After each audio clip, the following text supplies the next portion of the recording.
Students, this is Radhika गौर और आज हम शुरू करने जा रहे हैं अपना जो चैप्टर है गणित, उसका सेशन नंबर 2। तो देखिए, गणित का जो चैप्टर है वास्तविक संख्याएं, हम अभी उस चैप्टर के बारे में डिस्कस कर रहे हैं। तो देखिए, इस चैप्टर में हम इस सेशन में इस चैप्टर के सेशन नंबर 2 दैट इज अंक गणित की आधारभूत प्रमेय, ये क्या लिखा हुआ है आपको शायद यह ढंग से दिख नहीं रहा होगा, ये लिखा हुआ है प्रमेय। ठीक है, अंक गणित की आधारभूत प्रमेय के हम बारे में हम यहाँ पे स्टडी करेंगे।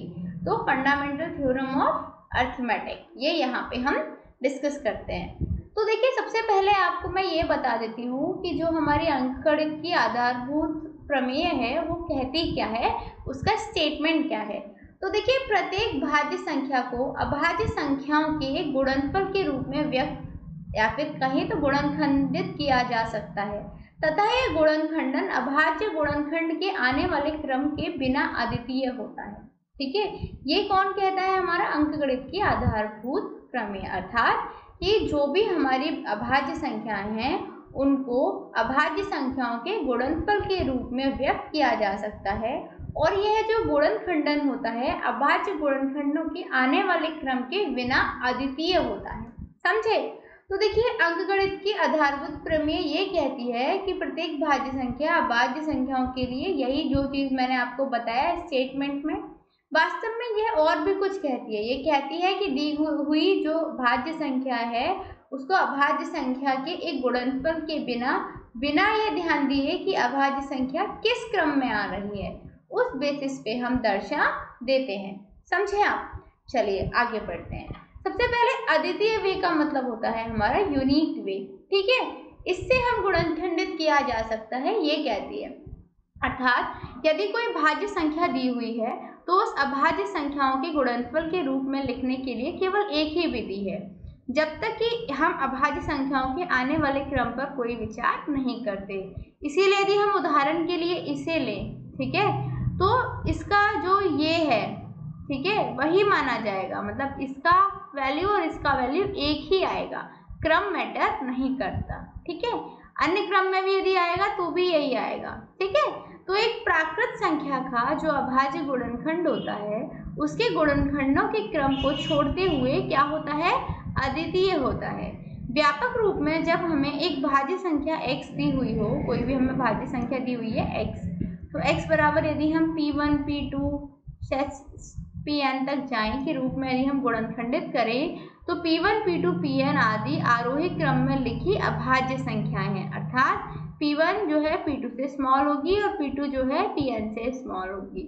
और यदि हम असमान या फिर समान अभाज्य संख्याओं को एक साथ मिला लें तो अभाज्य संख्याओं की हमें क्या ज्ञात हो जाती है, पावर ज्ञात हो जाती है। जैसे देखिए, यदि उदाहरण के लिए 3 2 7 6 0 ये नंबर ले लिया, इसको हम यदि इस टाइप से लिखते हैं 2 गुणा 2 गुणा 3 गुणा 3 गुणा 5 गुणा 7 गुणा 13, तो देखिए 3 क्या हो गए, इसमें 2 हो गए, तो मतलब हम इसे लिख सकते हैं 2 की पावर 3। यहाँ देख लीजिए ऊपर 2 की पावर 3 गुणा 3, यहाँ पे 2 हैं, एक ये है और एक है, गुणा 3 की पावर 3 गुणा 5 गुणा 7 गुणा 13। इस तरीके से हम इसे दर्शा सकते हैं। ठीक है, अच्छा आगे बढ़ते हैं। अब आपको एक उदाहरण देती हूँ, आप इस उदाहरण को समझने की कोशिश कीजिएगा। देखिए, संख्याओं 4 की पावर n पर विचार कीजिए, जहाँ n क्या है, एक प्राकृत संख्या है। जांच कीजिए कि जो n जो है उसका कोई ऐसा मान है जिसके लिए 4 की पावर n अंक शून्य पर प्राप्त होता है। देखिए, बहुत आसान सा सवाल है, बस आपको ये जो स्टेटमेंट है उनको समझने की जरूरत है। आपका मैथ्स का एक ऐसा चैप्टर है जिसमें आपको थ्योरी ज़्यादा पता होनी चाहिए। थ्योरेटिकल चीज़ें बहुत ज़्यादा मेन इसमें एक फैक्टर होती हैं। तो देखिए, यदि किसी n के लिए संख्या 4n शून्य पर समाप्त होगी तो वह संख्या किससे विभाज्य होगी, 5 से विभाज्य होगी। अर्थात 4 की पावर n के अभाज्य गुणनखंड में अभाज्य संख्या 5 आनी चाहिए, जबकि ऐसा संभव है ही नहीं। 4 की पावर n के कितने भी अभाज्य गुणनखंड हम करने की कोशिश कर लें, 5 तो हमारा आएगा ही नहीं अभाज्य संख्या। क्यों? क्योंकि 4 की पावर n का मतलब होता है 2 की पावर 2n। इसी कारण 4n के गुणनखंड में केवल अभाज्य संख्या 2 ही आ सकती है। क्या आ सकती है? 2 ही आ सकती है।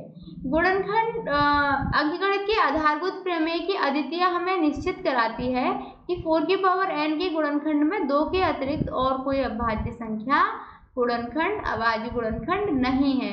इसलिए कोई भी संख्या n नहीं है 4n के लिए जो 0 पर समाप्त होगी।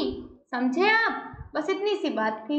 आगे देखिए, आगे हमारा क्वेश्चन ये कहता है कि हमारे पास क्या है, हमारे पास संख्या 6 और 20 के अभाज्य गुणनखंड विधि से हमें क्या निकालना है, HCF और LCM ज्ञात करने हैं। तो देखिए हमारे पास क्या है, 6 है और 20 है।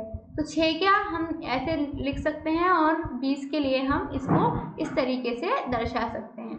तो देखिए HCF क्या होता है, जो दोनों में कॉमन होता है। तो 6 और 20 का HCM तो 2 हो गया, और LCM क्या होता है, सबकी मल्टीप्लाई कर दो तो LCM हमारा 60 आ गया।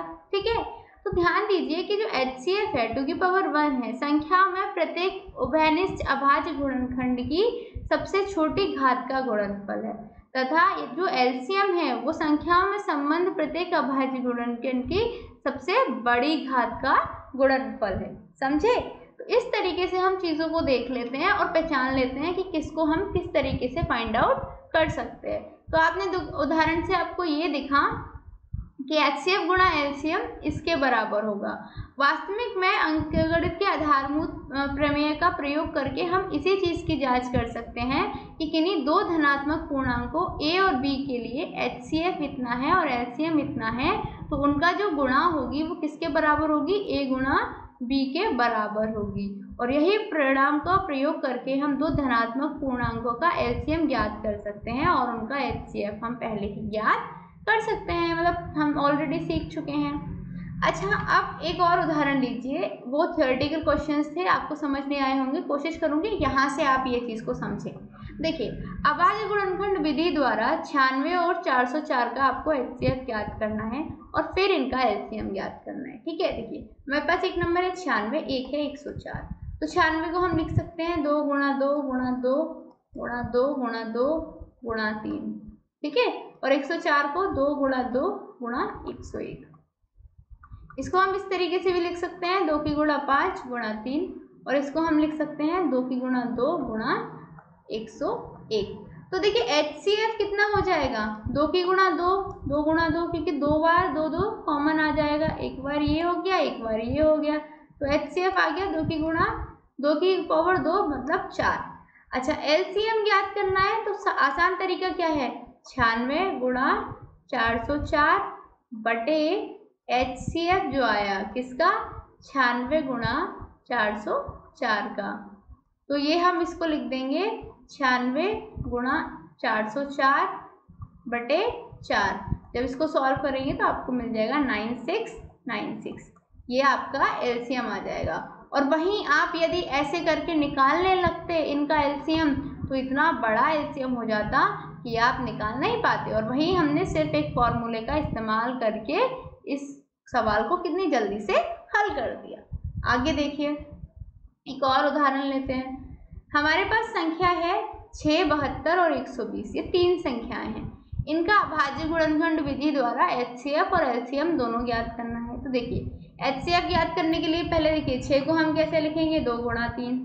72 को कैसे लिखेंगे, 2 गुणा 2 गुणा 2 गुणा 3 गुणा 3। और 120 को हम कैसे लिखेंगे, 2 गुणा 2 गुणा 2 गुणा 3 गुणा 5।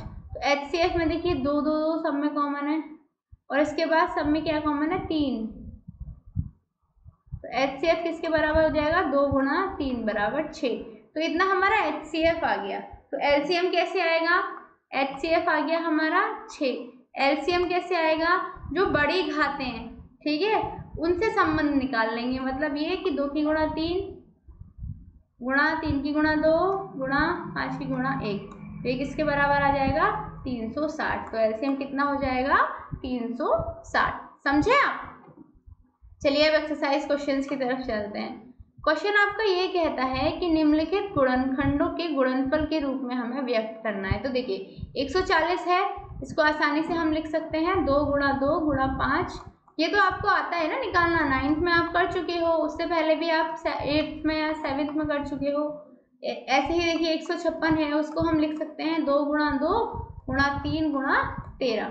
ठीक है, 2 गुणा 2 को हम पावर में लिखना है तो 2 की पावर 2 गुणा 3 गुणा 13।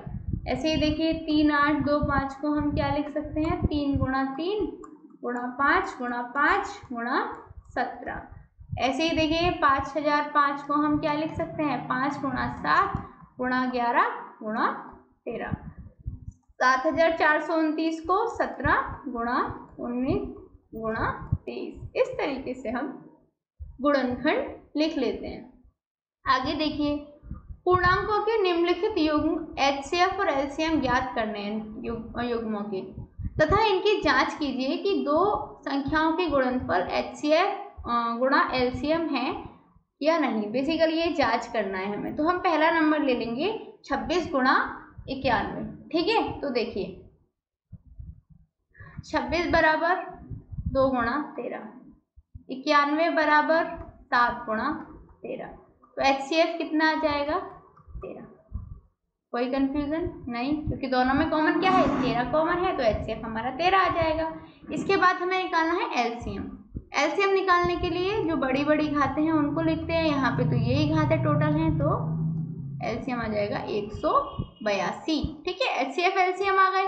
अब दो संख्याओं का गुणनफल कितना होता है 26 गुणा 91 मतलब 2366। एचसीएफ एलसीएम कितना हो गया 13 गुणा 182 मतलब 2366। तो इस प्रकार दोनों संख्याओं का जो गुणनफल है वो किसके बराबर होगा एचसीएफ गुणा एलसीएम के बराबर होगा। समझे आप? इस तरीके से आपने इसको देख लिया और आपकी जांच भी हो गई। आगे बढ़ते हैं। सेकंड क्वेश्चन देखिए क्या कहता है। अगेन से यही कहता है कि आपको 510 और 92 का निकालना है। यहाँ पे देखिए 510 को आप लिख सकते हैं 2 गुणा 3 गुणा 5 गुणा 17। 92 को हम लिख सकते हैं 2 गुणा 2 गुणा 23। ठीक है, एचसीएफ कितना आया 2, एलसीएम कितना आया 2 गुणा 2 गुणा 3 गुणा 5 गुणा 17 गुणा 23। ये किसके बराबर हो जाएगा 2 3 4 6 0 इतने के बराबर। अब देखिए दो संख्याओं का गुणनफल मतलब आप 510 में गुणा कीजिए 92 की, आपको जो उत्तर मिलेगा वो इतना मिलेगा। आप करके देखिए। ठीक है, अब एचसीएफ और एलसीएम की गुणा कीजिए एक दूसरे से, तो आपको क्या देखने को मिलेगा कि दो की गुणा जब आप इसमें करेंगे तो भी आपको इतना ही मिलेगा, अर्थात दोनों आपको सिमिलर मिल रहे हैं। ठीक है, ये चीज आप समझिए। अच्छा, तीसरा क्वेश्चन देखते हैं। 336 और 52 इनके बीच में निकालना है। ठीक है, तो देखिए 336 के हम गुणनफल करेंगे तो 2 गुणा 2 गुणा 2 गुणा 2 गुणा 3 गुणा 7। 54 के करेंगे तो 2 गुणा 3 गुणा 3 गुणा 3। एचसीएफ कितना आ गया आप खुद बताइए। अब तो इतना निकालना आ गया होगा आपको। देखिए ये कॉमन है और इसके बाद में एक 3 कॉमन है। ठीक है, तो 2 गुणा 3 एचसीएफ आ गया आपका 6। एलसीएम हमें निकालना है तो बड़ी बड़ी घातें ले लेंगे, 2 की पावर 3 ले लेंगे, 3 की पावर 3 ले लेंगे, गुणा 7 ले लेंगे, तो एलसीएम आ जाएगा आपका 324। इतना आपको समझ में आया कि एलसीएम 6 आ गया और एचसीएफ 6 आ गया, एलसीएम 3024 आ गया। अब देखिए एचसीएफ गुणा एलसीएम कितना आएगा 6 गुणा 3024 किसके बराबर 18144 के बराबर। और दोनों संख्याओं का गुणनफल कितना आएगा वो 336 गुणा 54। आप जब इसको गुणा करेंगे तो आपको 18144 ही मिलेगा। तो हम क्या कह सकते हैं कि जो दोनों संख्याएं हैं उनका जो गुणनफल है वो एचसीएफ गुणा एलसीएम के बराबर ही आ रहा है। अगला क्वेश्चन देखिए। आपको क्या करना है अभाज्य गुणनखंड विधि द्वारा निम्नलिखित पूर्णांकों का एलसीएम और एचसीएफ ज्ञात करना है। तो देखिए इसका ज्ञात करने के लिए आपको 12 के गुणनखंड लिख लिए, फिर आपने 15 के लिखे, 21 के लिखे। कॉमन क्या है 3 है तो एचसीएफ 3 हो गया और एलसीएम निकालना है तो बड़ी बड़ी घातों को लिख लिया 420 हो गया। यहाँ पे देखिए सबके गुणनखंड किए, एचसीएफ कॉमन वाला निकालना है तो एचसीएफ कितना आ गया 1 आ गया और एलसीएम निकालने के लिए सबकी गुणा कर दिए एक दूसरे से तो ये इतना एलसीएम आ गया। समझे आप? ये देखिए 8 9 और 25 है, क्लियर। इसका निकालना है तो पहले 8 के गुणनखंड करें, फिर 9 के गुणनखंड करें, फिर 25 के गुणनखंड करें। तो देखिए कॉमन तो यहाँ पे कुछ भी नहीं है, तो इसीलिए HCF आ गया हमारा 1 और एलसीएम आ जाएगा 2 की पावर 3 गुणा 3 की पावर 2 गुणा 5 की पावर 2, अर्थात यहाँ पे आ जाएगा हमारा ये और एलसीएम आ जाएगा हमारा 1800 के बराबर। तो ये भी आपको आसानी से समझ में आ ही चुका होगा। अगला क्वेश्चन देखिए, आपको HCF दिया हुआ है यहाँ पे, ठीक है, HCF इतना दिया हुआ है, एलसीएम ज्ञात करना है, ठीक है। हमने फॉर्मूला पढ़ा था कि एलसीएम गुणा HCF किसके बराबर होता है, दो संख्याओं के गुणनफल के बराबर होता है। तो यहाँ से एलसीएम किसके बराबर हो जाएगा, दो संख्याओं का गुणनफल बटे HCF। हमें पता है दोनों संख्या क्या है, 306 गुणा 657 अपॉन, मतलब डिवाइड उसे किससे कर देंगे, 9 से।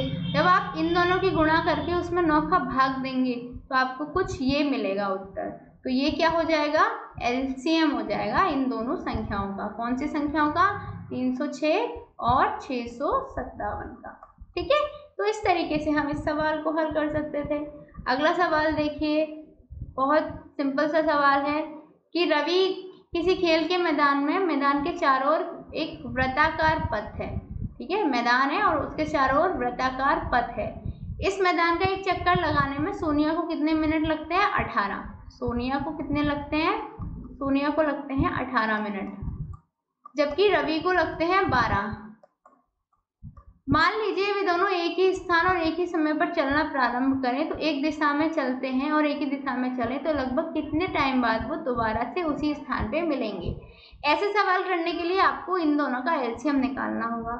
18 के गुणनखंड कर लिए, 12 के गुणनखंड कर लिए, दोनों का एलसीएम आ गया 36। तो 36 मिनट बाद वो दोबारा से मिल जाएंगे उसी स्पीड पे चलते हुए, समझे। तो इस तरीके से हमारे सवाल देखो कितनी आसानी से हल हो जाते हैं। ये भी आप निकाल सकते हैं आराम से। आपको सिर्फ ये बताना है कि ये भाज्य संख्या क्यों है, तो भाज्य संख्या इसलिए होंगी क्योंकि जो भाजक हैं वो ज़्यादा आएंगे, ठीक है। तो ये आप खुद से हल करके निकाल सकते हैं, इसमें भी मुझे कुछ समझाना नहीं है। तो बेसिकली आज हमने क्या पढ़ा, देखिए हमने समझा कि जो भी हमारी अंकगणित है उसकी आधारभूत प्रमेय क्या है, अर्थात फंडामेंटल थ्योरम ऑफ अर्थमेटिक हमारी क्या है, और उसके साथ साथ हमने उसका प्रयोग करते हुए HCF और LCM को निकालना सीखा। तो उम्मीद करती हूँ आपको जो आज का सेशन है बहुत पसंद आया होगा और समझ में भी आया होगा। यदि कुछ समझ में नहीं आया है तो आस्क एनी डाउट कॉर्नर पे जाके आप मुझसे सवाल पूछ सकते हैं। मिलते हैं अगले सेशन में, तब तक के लिए शुक्रिया एंड गुड बाय।